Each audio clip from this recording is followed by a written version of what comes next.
Buen día, hermanos. Abrimos nuestras Biblias en Juan capítulo 9 en este día y vamos a orar para luego estar meditando en esta porción que es la que nos toca en este día.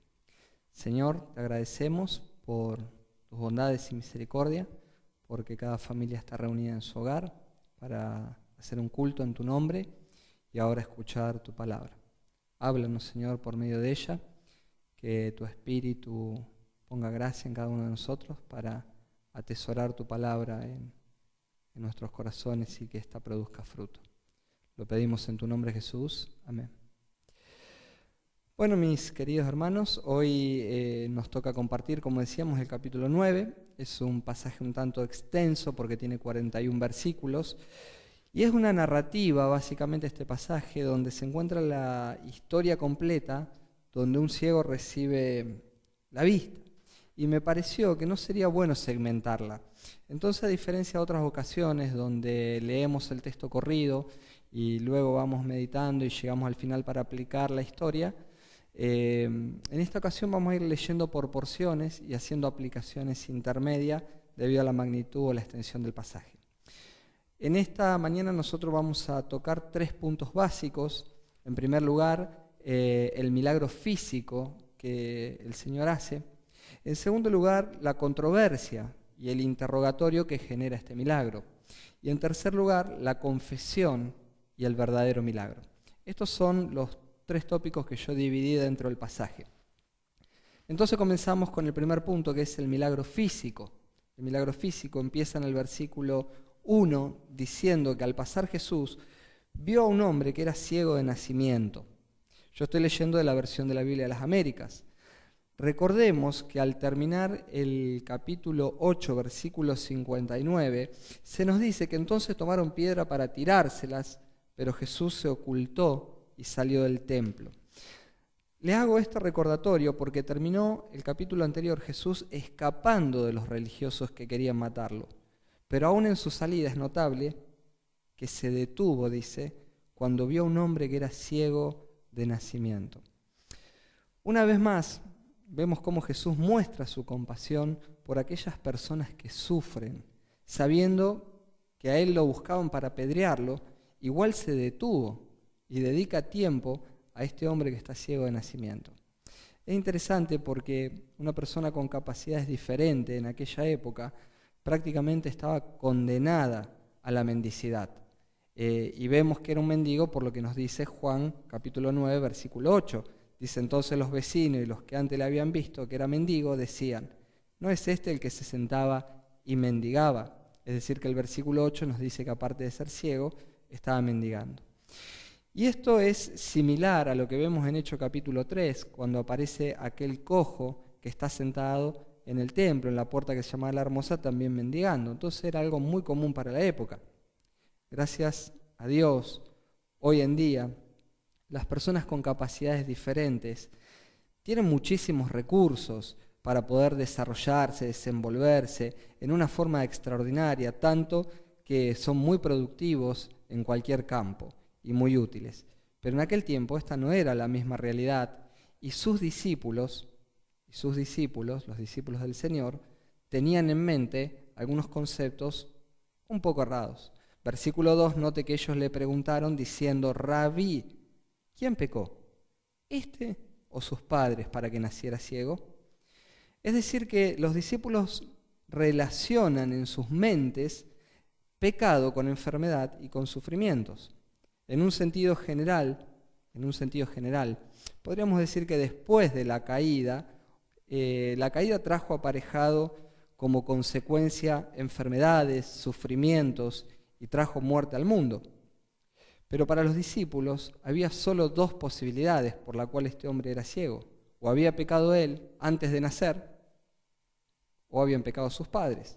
Un concepto muy común en la cultura hebrea.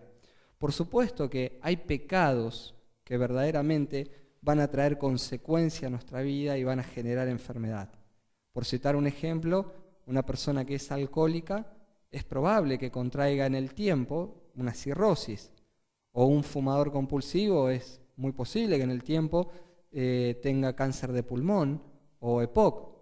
o una persona que anda en promiscuidad sexual, en pecado de promiscuidad sexual, es muy posible que también se contagie o tenga alguna enfermedad venérea. Bueno, son consecuencias naturales del pecado que pueden traer enfermedades. Y este tipo de pecados también, cuando los creyentes los practican, pueden traer disciplina de parte de Dios. Pero es bueno aclarar esto porque no toda enfermedad es causa de pecado. No es porque cualquier enfermedad es porque hay pecado oculto. De hecho, la enfermedad, tarde o temprano, nos va a visitar a todas las personas, como consecuencia natural del paso del tiempo y el deterioro natural de que vivimos en un mundo caído. Esto es normal, va a llegar, a todos nos va a llegar en algún momento la enfermedad. Pero es bueno aclararlo este punto, porque muchísimas personas, aparte de lidiar con el dolor que conlleva una enfermedad, encima muchas veces tienen que sufrir por causa del maltrato de sus pares cristianos y de seres queridos. Y vemos este ejemplo en la vida de Job. Los amigos de Job estaban obsesionados con el principio de la retribución. Es decir, el principio de la retribución encierra, si vos haces lo bueno, te va a venir lo bueno. Ahora, si vos haces lo malo, te va a venir lo malo. Y los amigos de Job querían convencerlo de que él tenía que confesar lo que había hecho, lo que tenía oculto, los pecados que estaban ocultos. Aunque los amigos de Job le citaban a Job permanentemente y le anunciaban la justicia de Dios, ellos no exaltaban la justicia de Dios de esta manera, porque no tenían ni la menor idea lo que Dios estaba haciendo en la vida de Job y que no era una cuestión de pecado, sino que Dios estaba tratando específicamente con Job y estaba probando otras cuestiones. Y casi terminan todos sus amigos muertos por causa de la imprudencia que hay en ellos. Aquí los discípulos asumen que este hombre está así por una cuestión de pecado, que nació ciego por una cuestión de pecado. Bueno, en la actualidad esto sigue lamentablemente pasando, porque nuestros corazones no son tan diferentes al de estas personas. Nuestro orgullo hace que miremos a veces demasiado la paja en el ojo ajeno y que no podamos ver la viga que hay en nuestro propio ojo, dice la Escritura. Entonces, es importante, hermano, que oremos al Señor, que Él nos ayude a ser mesurados, a ser prudentes en los exámenes que hacemos sobre otras personas, de las cosas que decimos y aún en la forma en la que también se las decimos. No seamos indolentes frente a las personas que están sufriendo por alguna enfermedad. Recuerde, hermano, amigo, que solo el Señor tiene una visión clara de los hechos y solamente Él sabe si una enfermedad de una persona es por causa de una disciplina. Y la persona que está involucrada en la disciplina de Dios también lo va a saber porque Dios se lo revela a su corazón. Pero por lo demás, el Señor hace soberanamente como a Él le place y nosotros tenemos que entender que toda enfermedad no es necesariamente porque hay pecado oculto. Y aún cuando la enfermedad llega a nuestras vidas, debemos aprender también cómo glorificar al Señor. Pero bueno, eso sería tema para otro sermón. Ahora Jesús, en el versículo 3, corrige el pensamiento de sus discípulos y les muestra el propósito que había detrás de esta enfermedad. Verso 3 dice: Jesús respondió: ni este pecó ni sus padres, sino que está ciego para que las obras de Dios se manifiesten en él. El hecho de que todos hemos heredado el pecado de Adán y habitamos en un mundo caído produjo que este hombre naciera ciego, pero no era por causa de un pecado personal. Entonces era para que las obras de Dios se manifiesten, como dice Jesús. Este era el propósito, para que las obras de Dios se manifiesten. Y la pregunta que nosotros podríamos hacernos en este día es: ¿cuál es o cuáles son las obras de Dios? Si nosotros nos vamos hacia atrás, hacia el capítulo 6, en el versículo 18 de Juan, entonces dice que le dijeron: ¿qué debemos hacer para poner en práctica las obras de Dios? Versículo 29, Jesús respondió y les dijo: esta es la obra de Dios, que creáis en el que Él ha enviado. La ceguera física estaba conectada directamente con la salvación en este caso. Las obras de Dios eran que ellos crean en aquel que Dios había enviado, en Jesucristo. Y en este caso este hombre, la ceguera física, está conectada directamente con la salvación. Es decir, que el aguijón que este hombre tenía en su carne, la ceguera, sería útil para luego quitarle más adelante la ceguera espiritual. En muchas ocasiones el sufrimiento tenemos que entender que es una herramienta útil en las manos de Dios para llevarnos a nosotros hacia la salvación, para llevarnos hacia Cristo. Pensemos, sin ir más lejos, nuestras propias experiencias. En la gran mayoría hemos llegado al Señor por causa de alguna dificultad, de algún sufrimiento. Y muchas veces las enfermedades son un medio para que también Dios se pueda estar glorificando. En el versículo 4,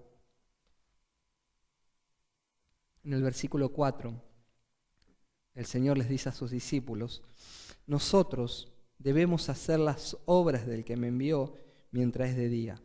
La noche viene cuando nadie puede trabajar. Mientras estoy en el mundo, yo soy la luz del mundo. Con esta afirmación, Jesús quiere darle un sentido de urgencia.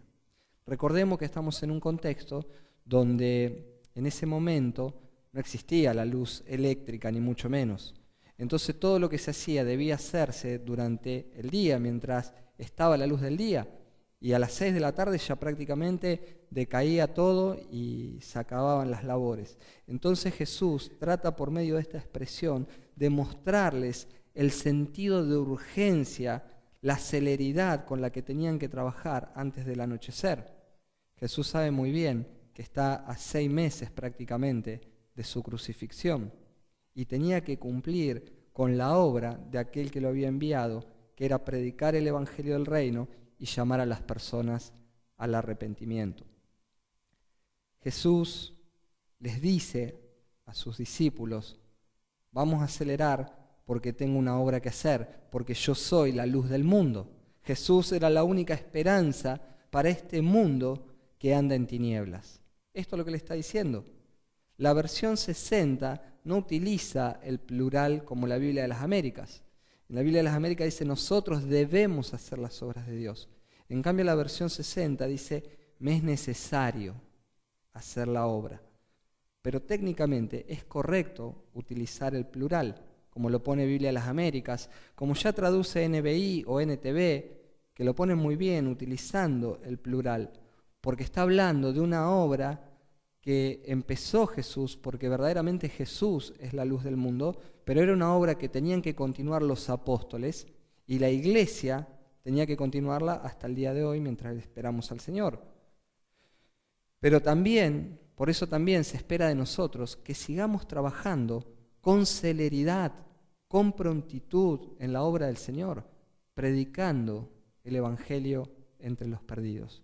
Jesús los arenga: nosotros debemos hacer las obras del que me envió mientras es de día. Esto es lo que está marcando: celeridad, prontitud. Nosotros como iglesia debemos hacer lo mismo.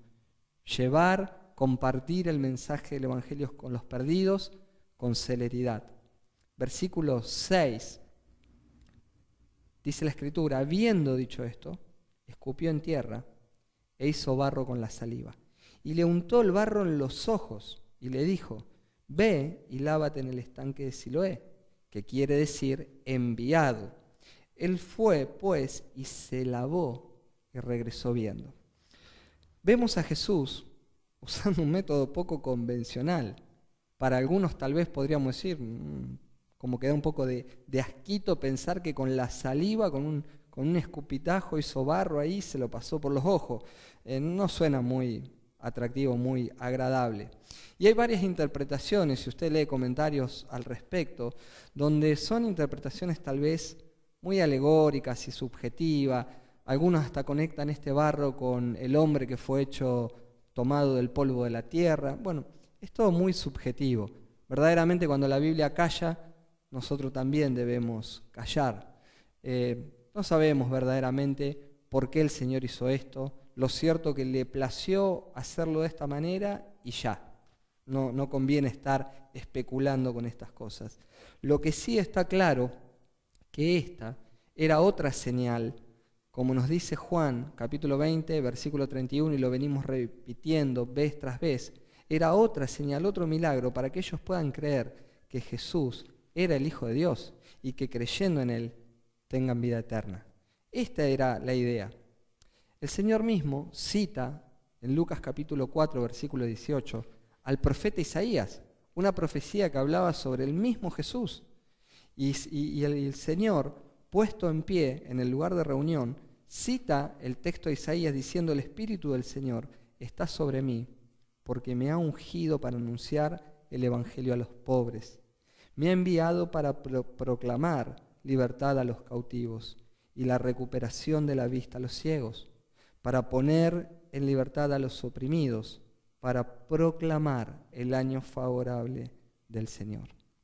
En el Antiguo Testamento había profecías que cuando el Mesías venga, una prueba iba a ser que le iba a devolver la vista a los ciegos físicos, pero también iba a sacar de la ceguera espiritual a muchas personas. Inmediatamente, después Jesús de haber hecho lodo y untado sus ojos, envía a este joven a lavarse en el estanque de Siloé, que según las Escrituras dice que Siloé significa enviado. Bueno, también aquí hay diversas opiniones sobre esto, pero es interesante el juego de palabras que hay aquí y la conexión que existe entre el mandato que Jesús le da al estanque Siloé, que significa enviado, con el versículo 4, donde Jesús dice que Él es el enviado del Padre. Él es el enviado del Padre.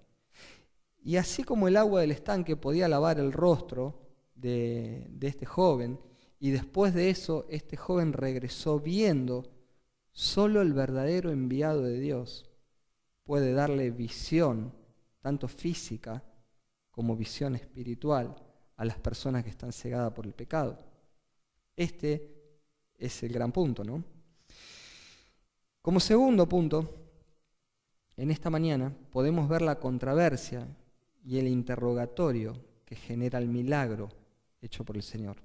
Desde el versículo 8 hasta el versículo 34, nosotros vamos a encontrar 3 grupos de personas, en lo cual vamos a ir leyéndolo por bloques y analizando un poquito. Entre el versículo 8 y el versículo 12 aparece nuestro primer grupo de personas, que son los vecinos, yo le diría, contrariados, los confundidos. Y dice la Escritura lo siguiente: y le dijeron,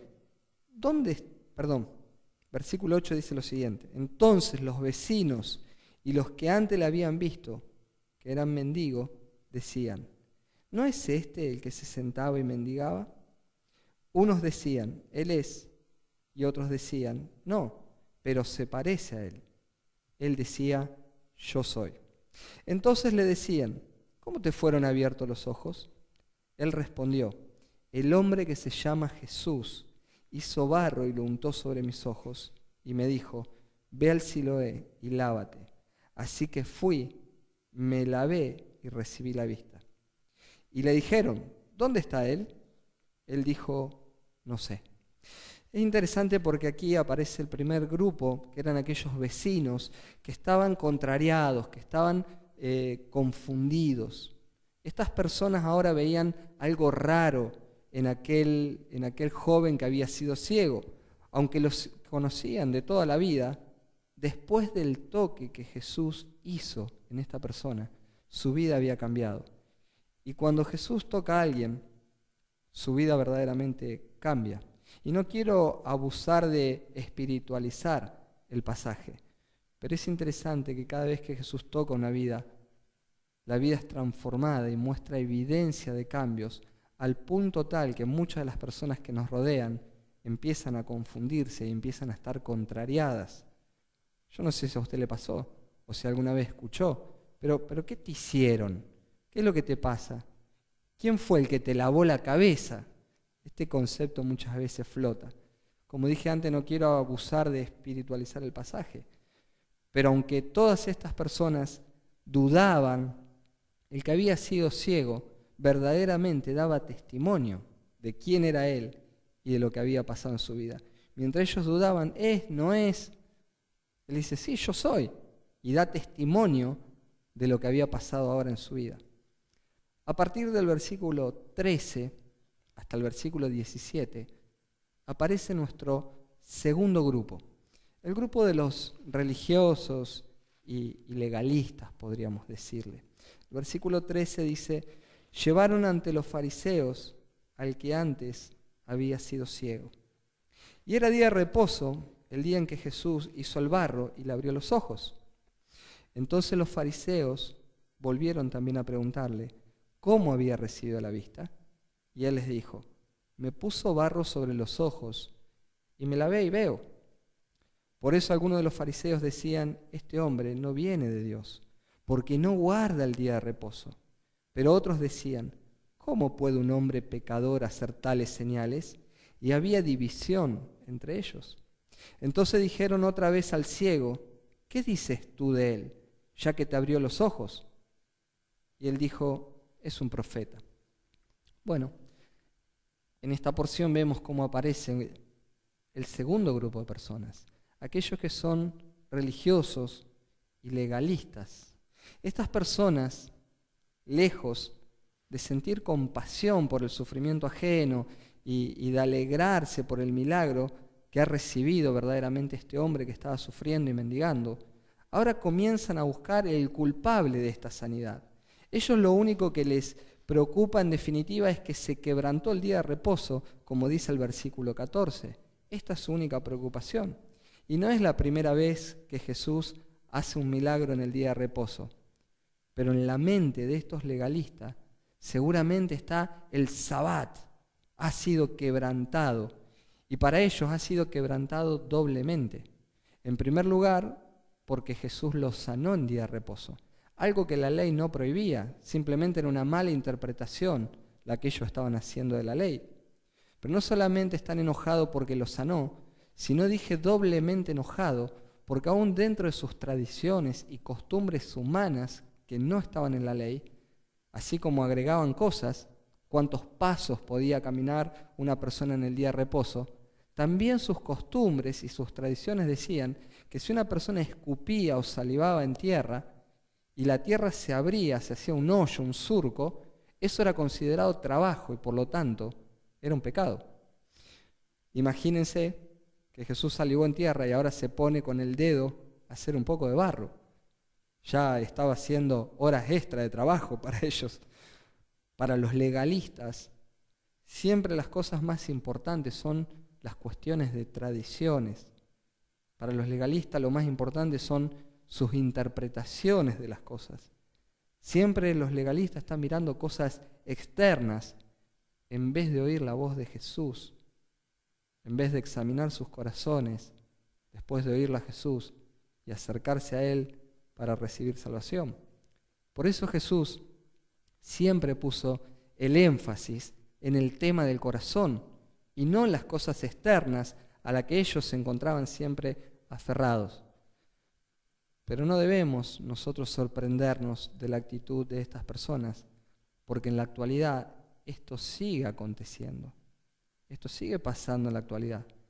Existen muchas veces creyentes que están llenos de legalismos, donde las tradiciones de la iglesia son más importantes que lo que dice la Escritura, donde las costumbres pesan por encima de la gracia, donde estamos más atentos a cuestiones que son externas, a cuestiones de forma, de cómo hacemos el culto, de cómo nos vestimos, de esto, de lo otro, discusiones que no suman para nada, costumbres que pueden ser respetadas, pero que no deben ser impuestas como una ley de Dios. Muchas veces las denominaciones están por encima de Cristo y de su palabra. Muchas veces nos ponemos camisetas y somos bautista, pentecostal, anglicano, reformado, sin interesar qué es lo que dice la Escritura. Y las personas pelean por causas de las denominaciones, cuando en Cristo somos uno. Y lo que realmente nos hace cristianos y unos en Cristo es el sello del Espíritu Santo y la unidad por medio de la palabra. Tremendo. Bueno, yo deseo realmente que esto abra nuestros ojos, porque el legalismo es tan peligroso como el mismo libertinaje. El legalismo fue el motivo del enfrentamiento permanente con Jesús. Este fue el gran motivo del enfrentamiento de los fariseos con Jesús.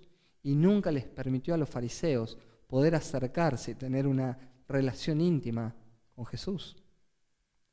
Por eso, examinemos nuestras vidas, porque en el fondo todos nosotros tenemos una dosis, una cuota de legalismo. Todos nosotros tenemos nuestra propia lectura de las cosas. Todos nosotros tenemos nuestras propias verdades, nuestras propias interpretaciones, nuestra manera de ver las cosas con un tipo de lente que de acuerdo al color de cristal que tenemos es lo que estamos viendo y que muchas veces no pasan el filtro de la palabra. Y muchas veces nos volvemos acusadores de muchas cosas. Entonces debemos tener cuidado.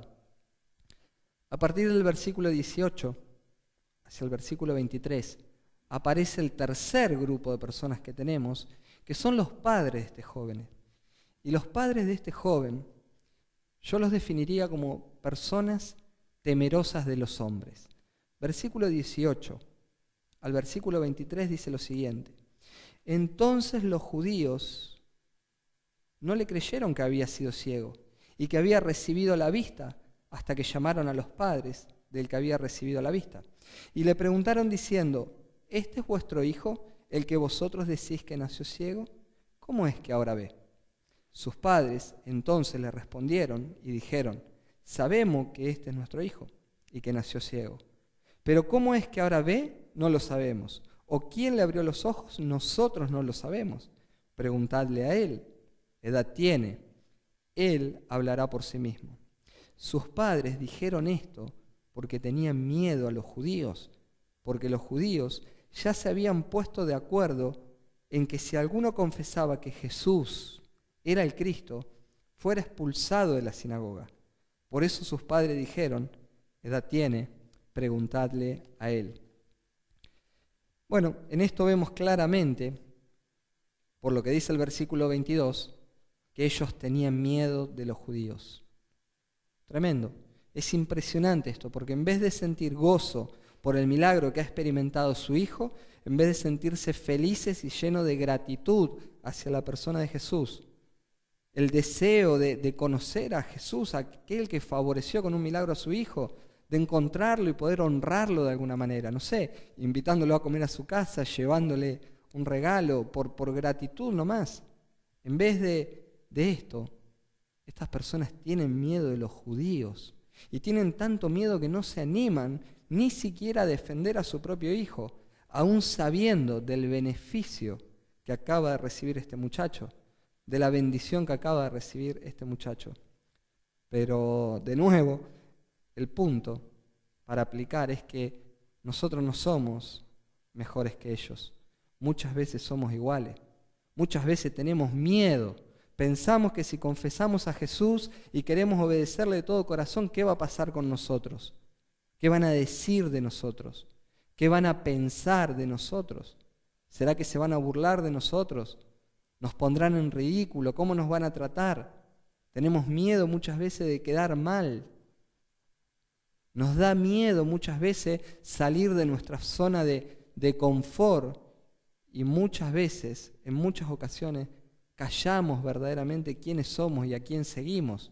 Callamos en el trabajo, en la universidad, en nuestro barrio, en la escuela, en nuestro ámbito de recreación. Muchas veces cuando tenemos que hablar de quién somos y a quién seguimos, verdaderamente callamos porque tenemos miedo. A veces tenemos miedo hasta dentro de nuestra propia iglesia, dentro de nuestros lugares de reunión, porque viendo a veces el pecado, actuamos con indiferencia para no ganarnos algún enemigo, porque deseamos agradar a todas las personas.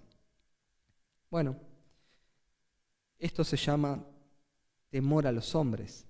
De hecho, esto es un pecado que también lleva implícito, lleva escondido orgullo, porque queremos agradar a todas las personas, porque queremos caerle simpático a todos, porque muchas veces no queremos que nuestra imagen sea dañada. Entonces callamos porque tenemos temor de los hombres, porque no queremos que nuestra imagen se deteriore. Bueno, esto es verdaderamente, como dijo, un pecado y debemos arrepentirnos. No debemos estar tan pendientes de qué piensan las personas de nosotros, sino que debemos estar ocupados en qué piensa el Señor de nosotros. Porque si yo estoy ocupado en solamente servir y agradar a mi Señor, voy a tener una vida de integridad. Ya no importa lo que piensen los demás, porque tenemos un testimonio fidedigno delante de las personas cuando tememos verdaderamente a Dios. Y ahora, entre el versículo 24 y el versículo 34, nuevamente llama otra vez a esta persona que había sido ciego. Los fariseos la vuelven a convocar para un segundo interrogatorio. Noten que el versículo 24 dice: por segunda vez llamaron al hombre que había sido ciego y le dijeron: da gloria a Dios, nosotros sabemos que este hombre es un pecador. Los legalistas hacen una afirmación brutal contra la persona de Jesús.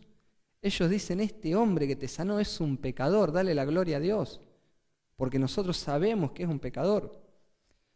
Y es tremendo lo que va a responder el joven. Versículo 25 dice: entonces él le contestó: si es pecador, no lo sé.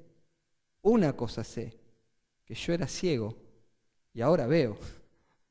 Ante la acusación brutal de estas personas legalistas, el ciego responde con su testimonio: yo lo único que sé es que yo antes no veía y ahora veo. Y nuevamente vuelven a repetir o a contestar con otra pregunta. Le dijeron entonces: ¿qué te hizo? ¿Cómo te abrió los ojos? Nuevamente hacen una pregunta repetitiva, a lo cual, note que el versículo 27 dice: él les contestó: ya os lo dije y no escuchasteis. Notemos que si estas personas no quieren creer lo que se les está diciendo, no es justamente por causa de que no había evidencias. Claramente, si había algo que no faltaba acá, eran pruebas. La gente lo había visto. Los padres lo habían reconocido como su hijo y que era ciego. El mismo joven da testimonio de que él era ciego y que ahora veía.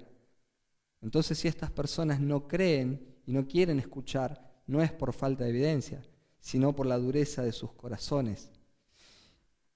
Y note lo que va a decir este joven: ¿por qué queréis oírlo otra vez? ¿Es que también vosotros queréis haceros sus discípulos suyos? Tremendo. Ahora, este ex ciego saca una ironía que a ellos los enfurece. Al punto tal los enfurece que note que el versículo 28 dice: entonces lo insultaron y le dijeron: tú eres discípulo de ese hombre, pero nosotros somos discípulos de Moisés. Nosotros sabemos que Dios habló a Moisés, pero en cuanto a este, fíjese el grado de desprecio, pero en cuanto a este, no sabemos de dónde es. La ironía de este muchacho ahora los enfurece de tal manera que llegan, dice, a insultarlo. Lo insultaron. Bueno, cuando los argumentos empiezan a acabarse, cuando empiezan a desvanecerse los argumentos contra la realidad de lo que estamos escuchando, muchas veces aparecen las agresiones verbales, aparecen los gritos, como una muestra de impotencia ante la incapacidad para resolver algún asunto. Florece el orgullo de las personas que se quiere imponer mediante la agresión. Tremendo. Y ahora, entre los versículos 30 al 33, este joven que había sido ciego, ahora les va a dar una clase de teología simple y práctica. Verso 33 dice: respondió el hombre y les dijo: pues en esto hay algo asombroso, que vosotros no sepáis de dónde es, y sin embargo, a mí me abrió los ojos. Sabemos que Dios no oye a los pecadores, pero si alguien teme a Dios y hace su voluntad, a éste oye. Desde el principio jamás se ha oído decir que alguien abriera los ojos de un ciego de nacimiento. Si éste no viniera de Dios, no podría hacer nada. En otras palabras, este joven le dice: ustedes piensen lo que quieran, lo único que yo sé es que a mí me tocó y me sanó. Y esto es una prueba más que evidente, innegable, que el toque de Jesús cambió mi condición. Ustedes lo acusan de ser un pecador, pero Dios lo escuchó y me sanó. Y Dios no escucha a los pecadores. Esta declaración obviamente terminó de enfurecer a estas personas, porque en el versículo 34 dice que ellos respondieron y le dijeron: tú naciste enteramente en pecado y tú nos enseñas a nosotros, y lo echaron fuera. Bueno, tremendo, porque estas declaraciones terminó de enfurecerlo y lo expulsaron. Es típico esto de los legalistas, de hacer abuso de autoridad espiritual. No importa lo que tenga la Escritura para decir, no importa ninguna otra cosa para ellos que la tradición, lo que ellos interpretan, lo que ellos creen, lo que ellos dicen. Y cuando alguien no está de acuerdo con ellos y están en un lugar de autoridad, lo primero que hacen es expulsarlo. Pero yo imagino a este ciego retirándose con gozo en su corazón, identificado ahora con Jesús, cruzando por medio de las miradas inquisidoras. Pero aún así todavía este joven estaba incompleto. Por eso acá nuestro tercer punto viene la confesión y el verdadero milagro.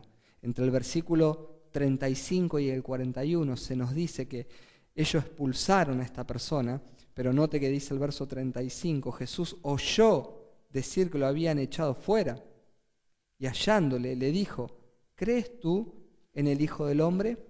Mientras ellos lo expulsaron, ahora Jesús va a su encuentro. Dice que hallándolo, es decir, que salió Jesús a buscar a este joven, a este ex ciego. Este joven ya no tiene ni templo, ni religión, ni culto, ya ni amigos posiblemente le deben haber quedado. Y es interesante porque cuando Jesús llega a nuestra vida, hay muchas cosas que a veces podemos perder. De hecho, el Señor dijo claramente que el que pierda su vida por causa de mí, la ganará. No debemos nosotros ignorar que a veces hay un precio que pagar. Pero lo más maravilloso es que Jesús no nos deja solo. Él nos garantiza que siempre va a estar con nosotros y no nos va a abandonar. Y cuando Jesús halla a esta persona, ahora le hace una pregunta: ¿crees tú en el Hijo del Hombre? Este es el punto. Jesús lo busca para completar ahora la obra. Jesús no estaba simplemente interesado en devolverle la vista. Jesús quería abrir los ojos espirituales y salvarlo. Y le hace una pregunta que es crucial: ¿crees tú en el Hijo del Hombre? Su pregunta es específica. ¿Crees que yo soy Dios y el único y suficiente Salvador para tu alma? Y este joven, como cuando se había encontrado con Jesús todavía no veía, en el verso 36 le responde: ¿y quién es, Señor, para que yo crea en Él? No lo había visto físicamente. El ciego todavía no lo conocía cuando era ciego, pero ahora están cara a cara y ve. Entonces Jesús ahora se revela en una forma absoluta y dice: pues tú le has visto y el que está hablando contigo, ese es. Jesús ahora se revela abiertamente y ahora lo puede ver físicamente, pero también se revela para que lo pueda ver espiritualmente, con ojos espirituales. Entonces este joven dice: creo, Señor, y le adoró. La respuesta de este hombre fue inmediata: creyó y adoró. Depositó su confianza en la persona de Jesús como su Salvador personal, y el resultado natural de creer es inmediatamente adorar. La palabra adorar tiene el concepto de postrarse. En griego es la palabra proskuneo. Este hombre se postró delante de Jesús, se rindió frente al señorío de Cristo, porque no hay salvación en una vida si no hay señorío. Esta persona creyó y ahora adoró, se postró ante Cristo. Y culmina este pasaje tristemente entre el versículo 39 y el 41, con algunos religiosos escuchando, pero resistiendo a Jesús, y el Señor dando una sentencia por la dureza de sus corazones. Dice el verso 39, Jesús dijo: yo vine a este mundo para juicio, para los que no ven, vean, y para los que ven, se vuelvan ciegos. Y algunos de los fariseos que estaban con él oyeron esto y dijeron: ¿acaso nosotros también somos ciegos? Jesús le dijo: si fuerais ciegos, no tendrías pecado. Pero ahora, porque decís, vemos, vuestro pecado permanece. Bien, estas personas tristemente terminan escuchando el mensaje, pero resistiendo a Jesús y oyendo de los labios de Jesús una sentencia. Como última aplicación, en primer lugar, quiero que veamos la similitud que existe entre la ceguera natural y los pecadores perdidos. Digo esto porque este hombre que veíamos en el pasaje era un hombre ciego y dice la Escritura que también estaba mendigando. Era una persona que no podía valerse por sus propios medios, que dependía de la dádiva de otras personas para poder subsistir. Y la Escritura define al pecador como un ciego y como un mendigo espiritual. El apóstol Pablo escribe en 2 Corintios, en el capítulo 4, desde el versículo 3 hasta el versículo 6, lo siguiente. Dice Pablo: y si todavía nuestro evangelio está velado para los que se pierden, está velado, en los cuales el Dios de este mundo ha cegado el entendimiento de los incrédulos, para que no vean el resplandor del evangelio de la gloria de Cristo, que es la imagen de Dios. Vea la repetición ahí, la palabra velado, cegados por el Dios de este mundo, que es Satanás. Estas personas están en oscuridad. Esta es la terrible condición de todo hombre sin Jesús. Hay oscuridad, hay sufrimiento, y nada pueden hacer las personas para revertir esta realidad. Es un mendigo espiritual que no puede salvarse a sí mismo. Pero es maravilloso porque el verso 5 dice: porque no nos predicamos a nosotros mismos, dice Pablo, sino a Cristo Jesús como Señor, y a nosotros como siervos vuestros por amor de Jesús. Pues Dios, que dijo que de las tinieblas resplandecerá la luz, es el que ha resplandecido en nuestros corazones para iluminación del conocimiento de la gloria de Dios en la faz de Cristo. Queridos hermanos, así como en Génesis Dios dijo: hágase la luz, y la luz se hizo, de la misma manera Cristo, que es la luz, resplandeció en nuestros corazones. Dios mandó a que resplandezca la luz en nuestros corazones. Y este es el gran punto, que en 2 versículos anteriores las personas estaban ciegas y mendigando por el pecado. Pero 2 versículos posteriores podemos ver el milagro extraordinario que es la salvación que produce Dios. Cómo el Señor, en una forma soberana, resplandeció en nuestros corazones para darnos vida eterna, algo que jamás hubiéramos alcanzado por nuestros propios medios, debido a nuestra condición de ceguera espiritual y mendicidad espiritual. El Evangelio según Mateo, capítulo 5, versículo 3, el Sermón del Monte, Jesús dijo: bienaventurados los pobres en espíritu, porque de ellos es el reino de los cielos.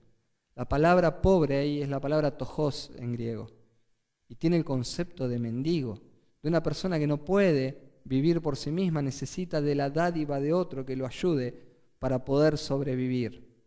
De eso se trata. Y yo te quiero decir en esta mañana que vos no podés vivir ni salvarte por tus propios medios. Necesitas de la dádiva de Dios, porque toda buena dádiva y todo don perfecto viene del Padre de las luces. Jesucristo vino para traer salvación. Por eso no importa todo lo malo que hayas hecho a lo largo de tu vida, porque la condición natural de todo hombre es de ceguera y de mendicidad espiritual.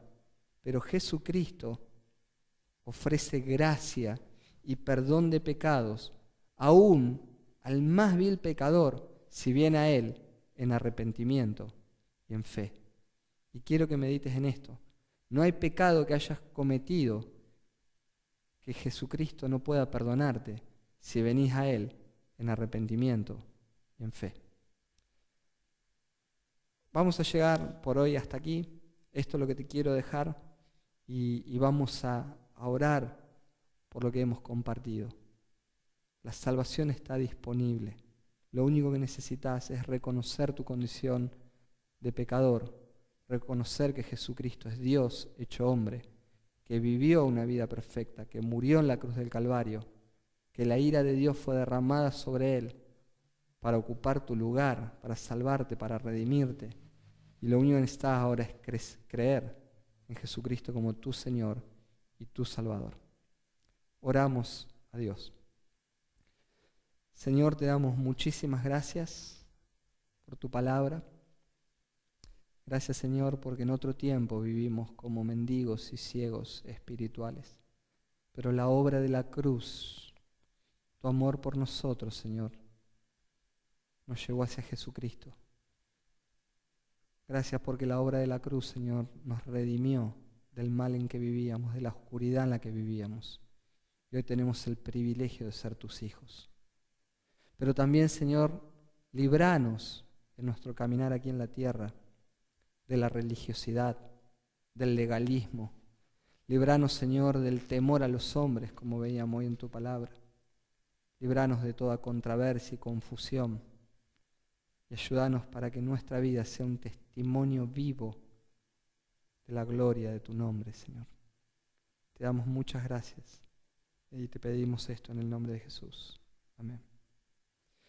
Hermanos, el Señor les bendiga ricamente.